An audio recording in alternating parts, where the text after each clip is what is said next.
오늘 우리에게 주신 하나님의 말씀 먼저 보도록 하겠습니다. 사도행전 1장 12절에서 25절 말씀입니다. 우리 변함없이 자리에서 일어나서 사도행전 1장 12절에서 25절 말씀 교독해서 읽도록 하겠습니다.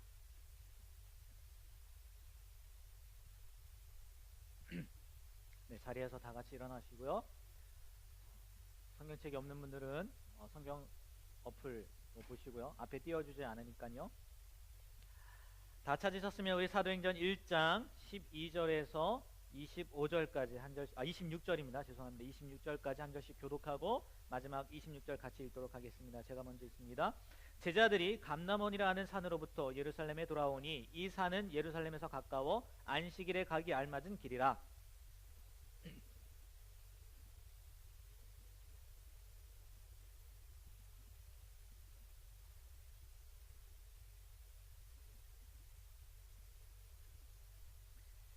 여자들과 예수의 어머니 마리아와 예수의 아들과 더불어 마음을 같이하여 오로지 기도에 힘쓰더라.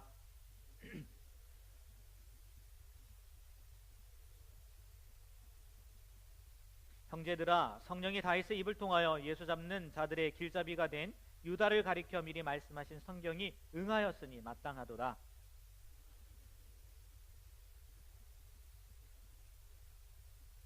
이 사람이 불의의 삭스로 밭을 사고 후에 몸이 곤두박질하여 배가 터져 창자가 다 흘러나온지라.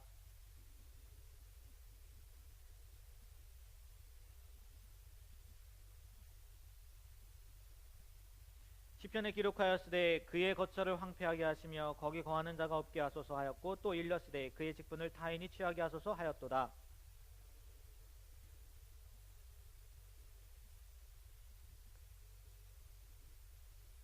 항상 우리와 함께 다니던 사람 중에 하나를 세워 우리와 더불어 예수께서 부활하심을 증언할 사람이 되게 하여 하리라 하거늘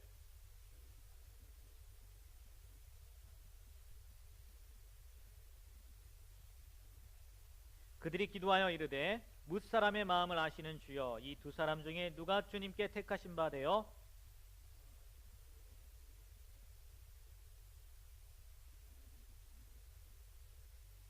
함께 있습니다. 제비 뽑아 마띠아를 얻으니 그가 11사도의 수에 들어가니라. 아멘. 여러분 명량이라는 영화 혹시 보셨나요? 2014년도에 개봉한 영화입니다. 명량. 네, 명랑 핫도그 아니라 명량. 네. 자그마치 1700만이 봤더라고요. 1700만. 분명히 여기 앉아 계신 분들도 봤을 것 같은데 이순신 장군이 이끄는 12척의 배로 일본의 133척에 되는 배를 무찌른 큰 사건이죠. 그래서 전쟁사에 남을 만한 혁혁한 공을 세운 그 내용을 영화로 만든 영화가 명량이었다는 거죠. 오늘 말씀을 보면서 그 명량에서 나왔던 대사 여러분 혹시 아세요? 유명한 대사들 있지 않습니까? 저는 그 대사가 생각이 나더라고요. 저나 신에게는 아직 12척의 배가 남아 있습니다. 오늘 말씀을 보면서 그 대사가 생각이 났어요. 왜일까요? 여러분들 읽으면서 훅 지나가서 모를 수도 있겠지만 아마 120명이라는 인원 때문에 제가 그런 생각을 했던 것 같아요. 오늘 말씀의 내용을 보면 이렇습니다. 오늘 우리가 읽었지만 그 내용을 보면 예수님께서 부활하시고 다시 살아나신 겁니다. 죽었다가 살아나시고 승천하십니다. 그 모습을 본 제자들이 이제 예루살렘으로 돌아왔어요.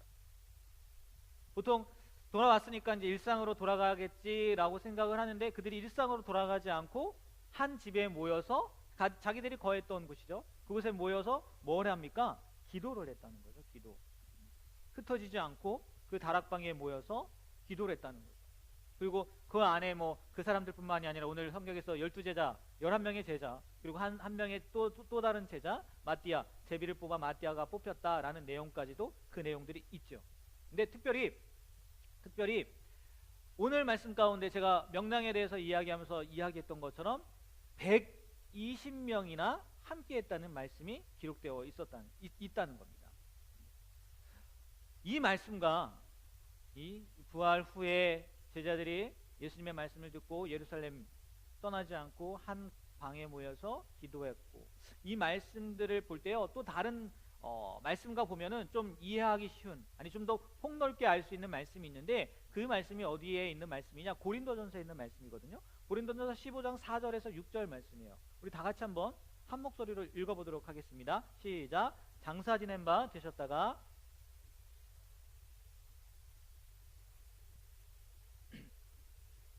그 후에 500여 형제에게 일시에 보이셨나니 그 중에 지금까지 대다수는 살아있고 어떤 사람은 잠들었으며. 네, 부활 후에 예수님께서 많은 사람들에게 보여주셨다는 거예요. 그런데 6절 말씀에 보니까 몇 명한테 보였다고요? 500여 형제들에게 일시에 보였다는 거예요. 이 말씀을 주석해 놓은 것을 보면 500이라는 숫자는 많은 수, 즉 소수에게 보인 게 아니라, 예수님이 다시 살아나신 거, 부활하신 거 소수에게 보인 게 아니라 많은 수에게 보였다, 뭐 그것을 의미한다 라고 해석해 놓은 주석이 있습니다. 그런데 그것을 따르지 않고 이 문자 그대로 본다면, 오늘 우리가 사도행전 1장 이거 읽었잖아요. 그 앞 내용일 확률이 높다는 거죠. 그 앞 내용, 제자들이 예수님을 떠나보내고 예루살렘에 와서 기도했던 그 앞 내용이 이 말씀을 확률이 높다는 거예요. 우리 NIV 성경을 보니까요, 이렇게 표현되어 있어요. 제가 빨간색으로 표시해놨는데 거기에 뭐라고 표현되어 있습니까? more than 500, 500명 이상이 모였다는 거예요. 그런데 그 모인 사람들이 어떤 사람들이냐? The brothers라는 거예요. 형제들이라는 거죠. 형제들. 그리고 그 장면이 있던 어떤 이렇게 상황들이 아니라 한 번에 보였다는 거죠. At the same time, 같은 시간대에 500여 명의 이상이 봤다는 거죠. 그러면 그런 장면이 어디쯤에 있었겠느냐? 오늘 말씀의 앞부분일 거라는 거죠. 그렇게 추측할 수 있다는 거죠. 여러분 이해가 되십니까? 지금 감남산에서 예수님이 승천하실 때란 말이에요. 그리고 제자들과 이제 빠이빠이예요, 안녕이에요. 아마 그때 이 장면이지 않았을까? 500여 형제들에게 보인 장면이 이 장면이고, 그리고 나서 그 모습을 보고 예루살렘에 와서 기도하는 장면, 이렇게 연결이 되지 않을까 생각되어진다는 거죠. 그렇다면 그렇다고 하기 전에 왜 진짜 이 사람들이 떠나지 않았냐? 그걸 또 말씀, 우리 지난주 말씀인데 사도행전 1장 4절에서 5절 말씀을 보면 왜 제가 이렇게 추측을 했냐? 사도행전 1장 4절에서 5절 말씀 한번 읽어볼게요. 다 같이 읽도록 하겠습니다. 사도와 함께 모이사 그들에게 분바여 이르시되 예루살렘을 떠나지 말고 내게서 들은 바 아버지께서 약속하신 것을 기다리라. 요한은 물로 세례를 베풀었으나 너희는 몇 날이 못되어 성령으로 세례를 받으리라 하셨느니라. 네. 예수님께서 떠나시길 전에 뭐라고 했다고요? 예루살렘 떠나지 말라고, 그리고 모여서 기도하라고, 아버지께서 약속하신 것 성령이죠. 그것을 기다리라고 했기 때문에 분명히 이어지는 말씀이라는 거예요. 그 연결된 말씀이라는 거예요. 500여 명이 받고, 그리고 그들이 흩어지지 않고 예루살렘에 모였는데 어찌된 영문인지 좀 이따 설명드리겠지만 380명은 가고 120명만 그 자리에 있었다는 거죠. 우리가 생각할 때요, 이 다락에 120명이 모였다고 했잖아요. 다락에 120명이 모였다고 했는데 그 다락이라는 그 사이즈가요, 우리가 생각하는 그냥 다락의 사이즈가 아니라는 거 아실 거예요. 그리고 우리 표현에는 다락이라고 표현되어 있지만 원래 의미로 보면 2층이라는 의미입니다. 1층이 아니라 2층에 모였다는 거거든요. 그리고 또 자료를 찾다 보니까 어떤 자료에는 그 장소가요, 회당으로도 쓰였다는 거예요. 회당. 안식일마다 사람들이 모여서 주님의 말씀을 가지고 가르쳤던 그 회당으로도 쓰였다는 거예요. 그러니까 이 120명이 모였다는 게요, 어떻게 한 집에 120명이 모일 수 있지? 이렇게 생각할 수 있는데 충분히 수용 가능했을 거라는 거죠. 심지어 아마 회당으로 쓰였다면 정말 500여 형제들도 수용 가능했을 거라는 거예요. 그런데 어찌된 영문인지 분명히 500여 이상들이 봤는데, 그리고 예수님의 말씀을 들었는데 380명은 사라졌다는 거죠. 그리고 120명만 남았다. 120명. 그도 그럴 게 2장에 보면, 우리가 사도행전 1장인데 2장에 보면 이 사람들의 기도가요, 어디까지 이어지냐면 오순절까지 이어집니다. 그래서 오순절날 성령의 기름 부으심을 받아요. 우리 오순절 성령 사건 뭐 이렇게 성령 강림 사건 그런 얘기도 들어보셨을 텐데 오순절날 그런 경험이 있는데 그러니까 오순절까지 있었던 거예요. 그러면 그 기간을 보면요 한 열흘 정도의 기간이 되는 거예요. 예수님이 부활하시고 그죠? 예수님이 부활하시고 40여일 동안을 사람들에게 보여주셨단 말이에요. 예수님이 부활하셨을 때가 언제예요? 6월절이란 말이에요. 그리고 40여일 동안 보낸단 말이에요. 같이 보내고 떠나시는 거예요. 그럼 오순절이 언젠데요? 그 6월절 지난 다음에 50일 생각하시면 되는 거예요. 그러니까 계산이 나오십니까? 예수님이 부활하시고 40일 동안 제자들과 있었어요. 사람들 앞에 보였어요. 그리고 떠난 거예요. 하늘로 올라간 거예요. 그리고 나서 오순절날 성령 강림이 있었어요. 그럼 며칠의 여유가 있는 거예요? 열흘. 떠나고 예루살렘에 모여서 기도하는데 열흘이라는 시간이 지났다는 거죠. 그러니까 열흘 동안 기도했다는 거예요. 그러니까 이해할 수 있는 게 500여 명이 처음에 모였을 수도 있는데 하루가 지납니다. 이틀이 지납니다. 3일이 지납니다. 열흘이 지나다 보니까 그 500명 중에 380명은 저마다 다른 일 때문에 그 자리에 없었을 수도 있었을 거라는 거죠. 그래서 120명만 남았을 거라는 거죠. 그래도 120명이나 남아있으니까 정말 많은 인원인 것임에는 틀림없을 것 같아요. 그렇잖아요? 120명이나 남았으니까 우리가 정말 12월 2일 날 우리 새생명 축제 하는데 제가 바라면 좀 120명만이라도 오면 좋겠다는, 여러분들이 한 명씩만 데려와도 120명이 충분히 넘긴 하겠지만 그런 마음들이 있거든요. 분명히 적지 않은 인원일 거다라는 생각을 하게 되는데 제가 말씀을 준비하면서요 이게 알게 된 사실인데요, 이 120명의 인원이 큰 숫자의 의미가 아니라는 거예요.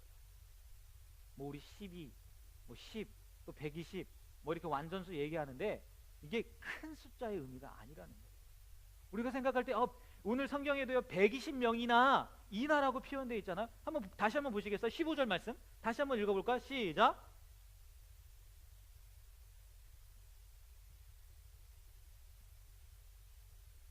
네, 개역개정에도 번역을 해놨는데 120명이나 된다고 해서 뉘앙스가 어때요? 많은 거야, 많이 모인 거야 라고 표현을 해놨잖아요. 그런데 쉬운 성경, 또 다른 번역본이죠, 쉬운 성경을 보니까 이렇게 표현되어 있어요. 어떻게 해요? 120명, 약 120명. 이나가 쯤으로 바뀌었다는 거예요. 120명이나 아니 120명쯤 바뀌었다는 거죠. 달라요. 그럼 어떤 것이 맞을까요? 원문을 보니까요, 이 헬라어 원문을 보니까 우리가 개역개정에 쓰였던 이나라는 조사가 없었다는 거예요. 그러니까 쉬운 성경의 번역이 어쩌면 원문에 더 가까울 거라는 거죠. 많이 모였다는 표현은 아니라는 거예요. 120명이나 이렇게 많이 모였다는 그런 느낌, 표현은 아니라는 거예요. 그런데요, 아무리 생각해봐도 우리의 입장에서 보면 많은 숫자잖아요. 그러니까 개역개정, 이렇게 개역개정을 번역해 놓은 사람들도 120명 이나라고 표현했을 거란 말이에요. 우리의 입장에도 그 수가 적은 인원은 아닐 거라고 생각이 되어진다는 거죠. 근데 제가 그 자료를 보면서, 그렇게 해석해 놓은 것을 보면서 이게 생각하다 보니까 정말 그게 맞는 말일 것 같다라는 생각이 든 게 뭐냐면, 여러분 JMS 아시나요? 정명석 기독교 복음선교회인가요? 기독교 복음선교회 2단이죠. 2단 피가름에 그걸 내려가지고 아무튼 나쁜 놈이에요. 그래서 감옥에 갇혀 있었거든요. 근데 올해 초에 풀려났어요. 그 연수를 다 채워서 풀려났단 말이에요. 그러면 죄인이잖아요. 죄값을 받고 풀려난 거예요. 그런데 그 성지라고 하는 금산에 이 JMS 정명석이 갔단 말이에요. 몇 명이 모였는지 아세요? 그들이 얘기하기에 몇만 명이 모였다는 거예요. 이단의 교주도 죄 짓고 감옥 갔다가, 무슨 죄입니까? 성추행 아니에요? 죄 짓고 감옥에 갔다가 자기 성지라고 하는 곳 그곳에 갔는데 그를 따랐던 사람이 몇만 명이 모였다는 거예요. 그걸 생각해 보면 정말요 120명이 남았다는 거 작은 인원이더라고요. 예수님 생각해 보세요. 살아생전에 얼마나 놀라운 일들을 행하셨습니까? 그렇잖아요? 오병이요. 무슨 일입니까? 물고기 2마리와 보리떡 5개로 5천 명을 먹이셨다고요. 그리고 죽은 자도 살리시고요. 예수님 다니실 때요 수만 명이 따라다녔다고요. 근데 그분이 돌아가셨어요. 그래, 흩어진 거 이해하겠다는 거예요. 근데 돌아가신 것으로 끝난 거예요? 아니잖아요. 다시 살아났단 말이에요. 그러면 이것만큼 놀라운 일이 어디 있습니까? 네, 이것만큼 위대한 일이 어디 있어요? 그런데 모인 사람들, 예수님 승천하실 때 모인 사람들 500여 명밖에 안 된 거고요. 500여 명이 아니에요. 인하가 아니에요. 500여 명밖에 안 된 거고, 그리고 예수님이 말씀하신 대로 기다리라고 했을 때 기다린 사람이 몇 명밖에 안 되는 거예요? 120명밖에 안 된 거예요. 이단 사이비 교주만큼도 안 모인 거라는 거죠. 그런 생각들을 하다 보니까 야 진짜 이게 작은 수에 불과한 거구나. 그래서 인하라는 표현을 없는 걸로 생각하고 이게 적은 인원이 모였다고 얘기한 거구나. 그렇게 이해가 되더라고요. 그리고 좀 더 부가 설명을 드린다면 지금 이 일들이요 어디에서 일어난 겁니까? 예루살렘에서 일어난 거잖아요. 예루살렘이라는 도시에서 일어난 거예요. 이 예루살렘이라는 도시가요, 도시 안에 성전이 있지 않습니까? 성전의 길이가 180m입니다. 폭이 120m예요. 그리고요, 그 성전에 얼마나 많은 사람들이 모였겠어요? 이 성전만 있는 게 아니라 로마 제국의 지배하에 있었기 때문에요, 경기장과 극장도 있었다는 거예요. 역사가 요세푸스에 의하면요, AD 70년에 이 예루살렘이 멸망당하지 않습니까? 예루살렘이 무너져요. 그런데 그때 죽은 인원이요, 그 로마 티투스 장군에 의해서 죽은 인원이요 110만 명이래요. 그리고 포로로 잡혀간 인원이 10만 명. 그러니까 아무리 적게 잡아도요 120만 명이 살던 동네예요. 그럼에도 불구하고 예수님이 부활 승천하실 때 500명밖에 없었어요. 그리고 기도하라고 얘기했을 때 120명밖에 남지 않았다는 거죠. 우리 성남으로 한번 생각해보세요. 우리가 분당에 사니까. 제가 찾아보니까 성남 인구가요 2018년 통계입니다. 2018년 통계로요 96만이에요. 96만. 100만에 가까워요. 그런데요, 성남의 기독교 인구를요, 그러니까 뭐 진정한 그리스도인 그런 사람들이 아니더라 할지라도 교회 한번 가봤다. 나는 뭐 이렇게 설문조사할 때 나는 기독교인이에요. 나는 교회 한번 갔어요. 뭐 천주교도 마찬가지고, 그런 퍼센트가 몇 퍼센트인지 아십니까? 30%. 96만 넉넉 잡아 100만으로 따진다면 30%는 몇 명이요? 30만 명이 예수님을 믿는 거예요. 예수님을 안다고 이야기한다는 거죠. 뭐 성남은 그렇다 치고 우리나라 아니 전 세계를 한번 생각해 보세요. 전 세계 기독교 인구 카톨릭 포함입니다. 2017년 카톨릭 포함이요 24억 명이래요. 24억 명. 생각해 보세요. 그때 120명이었어요. 예수님이 약속한 거 기다리라고 했을 때 120명만 기다렸다고요. 그런데 2000년도 아니죠. 엄밀히 따지면 2000년의 세월이 흐르는 동안 지금 얼마가 된 거예요? 24억 명이 된 거예요. 24억 명. 2000년의 세월을 흐르는 동안요 120명이 몇 명으로 바뀌었다고요? 24억 명으로 바뀌었다는 거예요. 누구로 인해서요? 그 작은 수 120명으로 인해서 24억 명이 됐다는 거죠. 물론 다음 주에 말씀드리겠지만 그들의 능력으로 그렇게 할 수 있었던 건 아니에요. 주님께서, 정확히 말하면 성령님께서 그들과 함께 하셨기 때문에 그렇게 가능해진 거죠.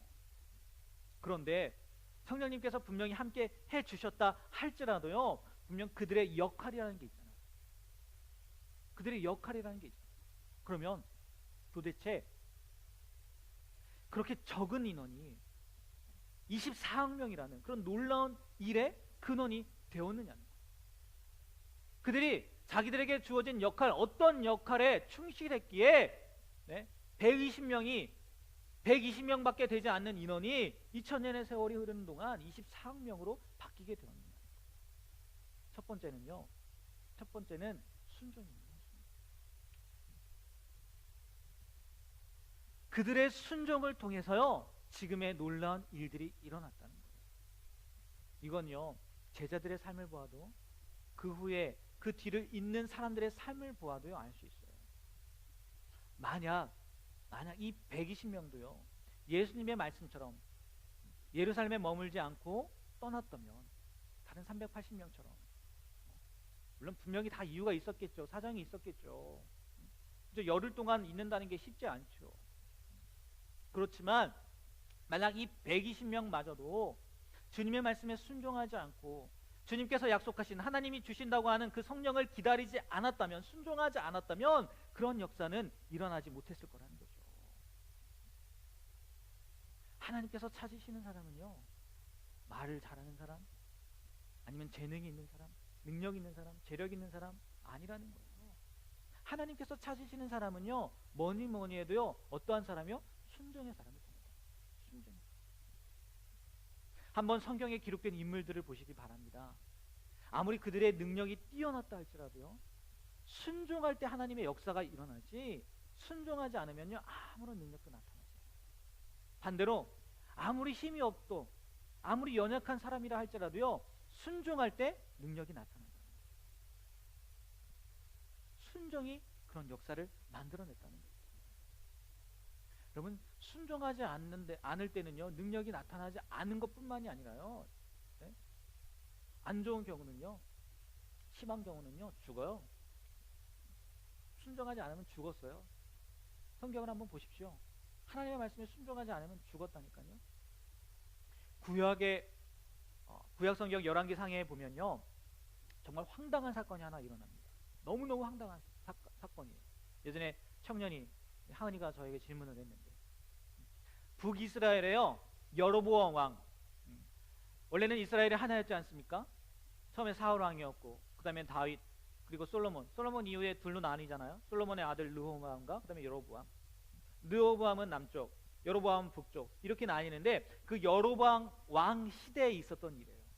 이 여로보암 왕이 하도 나쁜 짓을 하는 거예요. 하나님의 말씀에 안 듣는 거예요.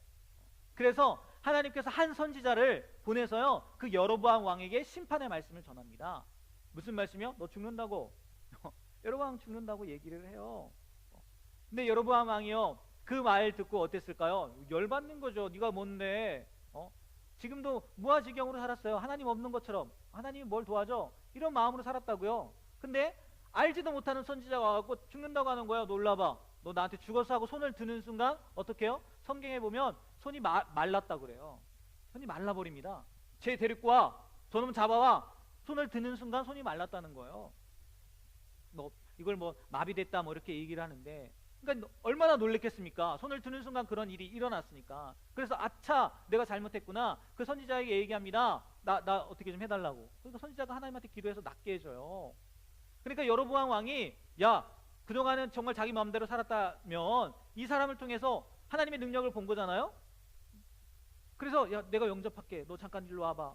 우리랑 같이 밥 좀 먹자. 얘기 좀 하자. 이렇게 이야기합니다. 그랬더니 이 선지자가 뭐라고 얘기하냐? 하나님이 자기한테 이렇게 말씀하셨다는 거예요. 뭐라고 말씀하셨냐?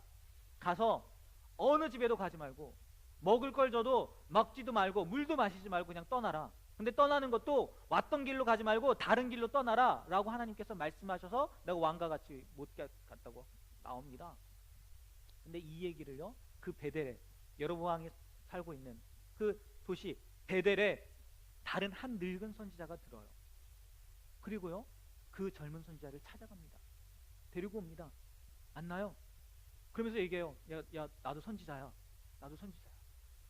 그러니까 우리 집에 와갖고 밥 좀 먹고 가. 같은 선지자인데. 그러니까 이 사람이 똑같이 얘기하죠. 하나님이 먹지 말라고 했어. 하나님 마시지도 말라고 했어.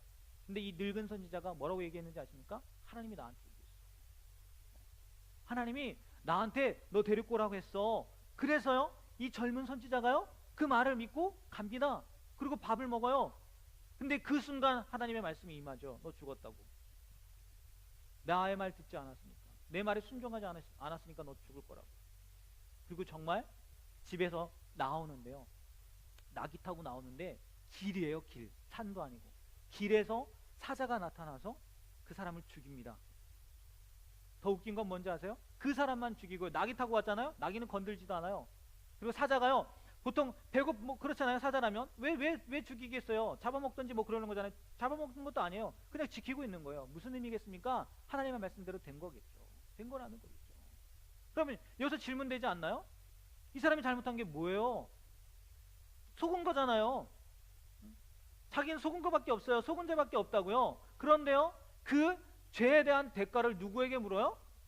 그 젊은 선지자, 그 선지자에게 묻는다고요. 원래 늙은 선지자가 잘못한 거잖아요.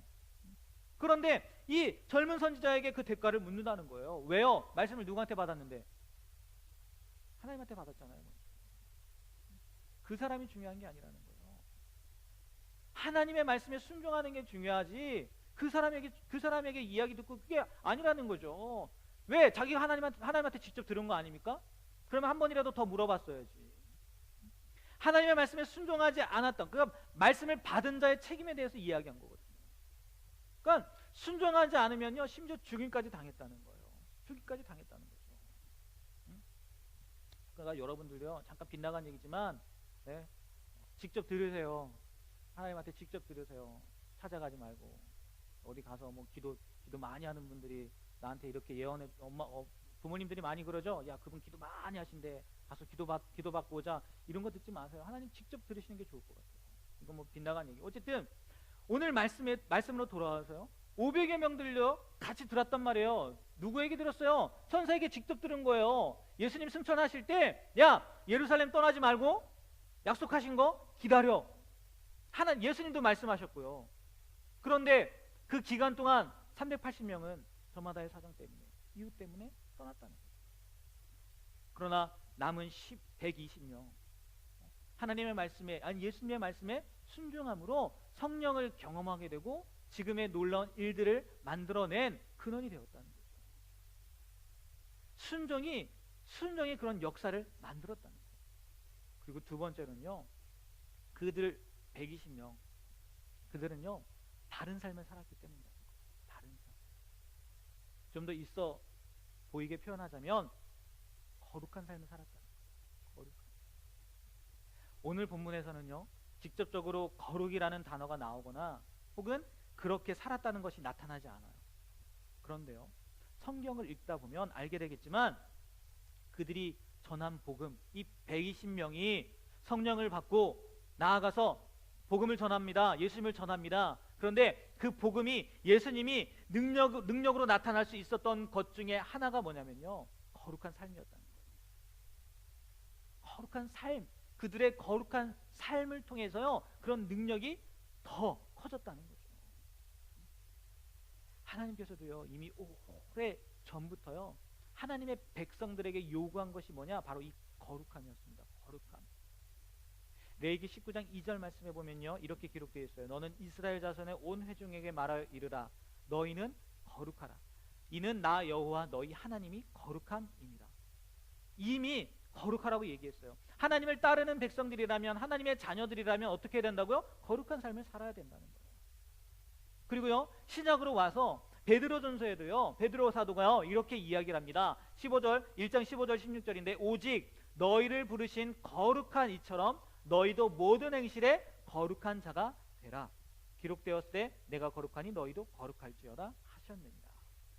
모든 행실에 있어서 어떠한 자가 되라고요? 거룩한 자가 되라는 거예요. 곧 삶을 얘기하는 거죠.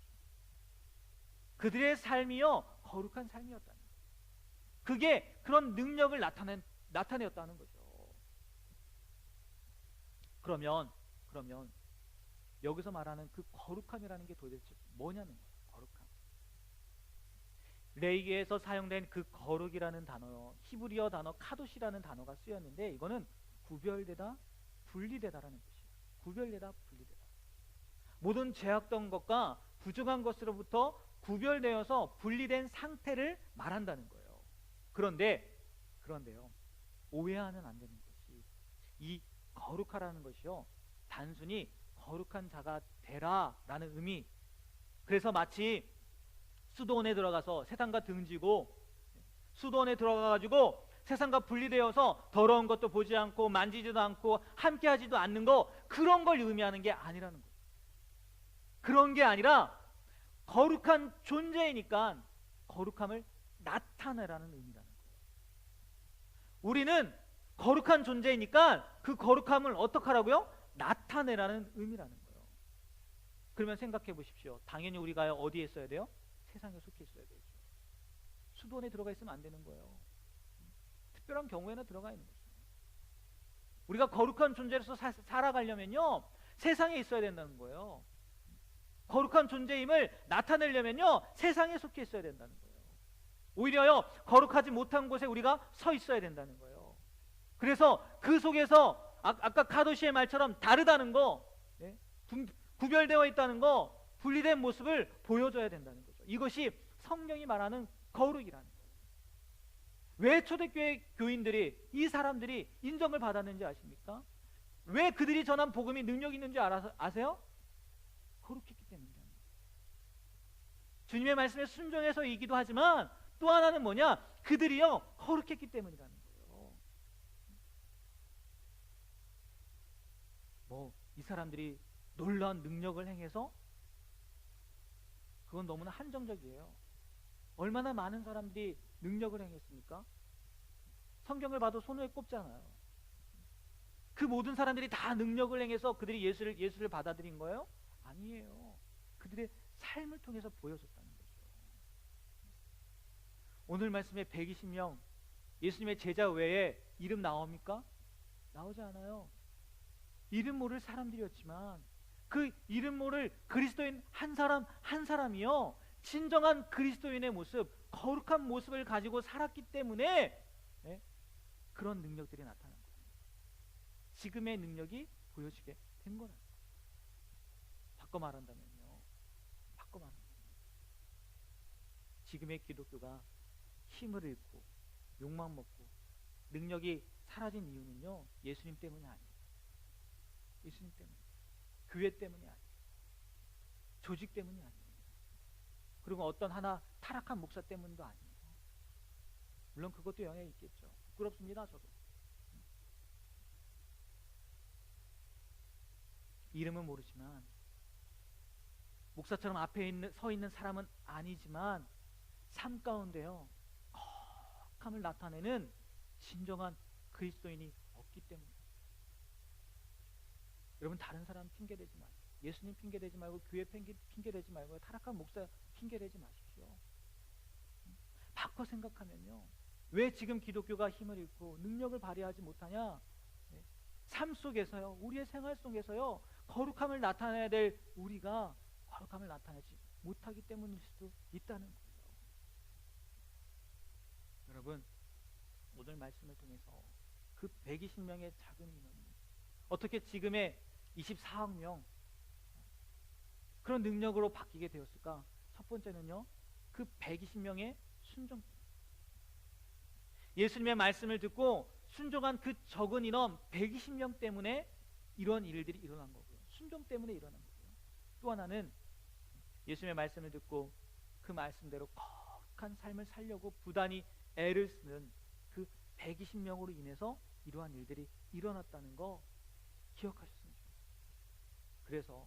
그래서 저도 그렇고 여러분도 그렇고 솔직히 그렇잖아요. 제가 뭐 이 세대를 변화시킬 수 있겠습니까? 네. 여러분 이렇게 해주시는데 너무 제가 이 세대를 변화시킬 수 있겠어요? 여러분이 이 세대를 변화시킬 수 있겠어요? 솔직히 쉽지 않죠. 하지만 그런 생각은 들더라고요. 한 사람은 바뀌어요. 나와 함께하고 있는 사람, 내 주변에 있는 사람, 그 몇 사람은 나로 인해서 변화시킬 수는 있잖아요. 바뀌게 할 수는 있잖아요. 무엇으로요? 말씀에 순종함. 또 하나는 거룩한 삶입니다. 그래서요, 여러분을 통해서 누군가에게, 아니 또 다른 누군가가 120명을 통해서 24억 명이 된 것처럼 또 다른 누군가가 그리스도인이 되는, 진정한 그리스도인이 되는 그런 놀라운 일들을 행하게 되는 저와 여러분이 되길 주님의 이름으로 부탁드립니다. 기도하겠습니다. 하나님, 120명의 적은 인원이었지만 그럼에도 불구하고 그들이 그렇게 큰 능력을 행할 수 있었다는 것, 첫 번째는 순종이요, 두 번째는 거룩함이라는 것, 우리가 말씀을 통해서 깨달았습니다. 하나님, 깨닫는 것으로 끝나지 않게 하여 주시고 우리가 정말 이 세상을 살면서 주님의 어떤 말씀이 되었든지 간에 순종하는 사람들이 되게 하여 주시고, 생활이나 환경이나 또 다른 사람들의 말에 의해서 주저앉지 않게 하여 주시옵소서. 오직 주님의 말씀만 붙잡고 살아가는 우리가 되게 하여 주시옵소서. 또 하나는 하나님, 우리가 이 세상 가운데에서 정말 죄악이 물든 죄가 판을 치는 이 세상 가운데에서 거룩함을 보여주고 나타낼 수 있는 그런 능력의 삶을 살게 하여 주시옵소서. 그래야 나로 인하여 누군가가 주님 품으로 돌아오게 되는, 누군가가 또 다른 그리스도인으로 바뀌게 되는 그런 놀라운 은혜를 경험하는 우리가 되게 하여 주시옵소서. 예수님의 이름으로 기도합니다.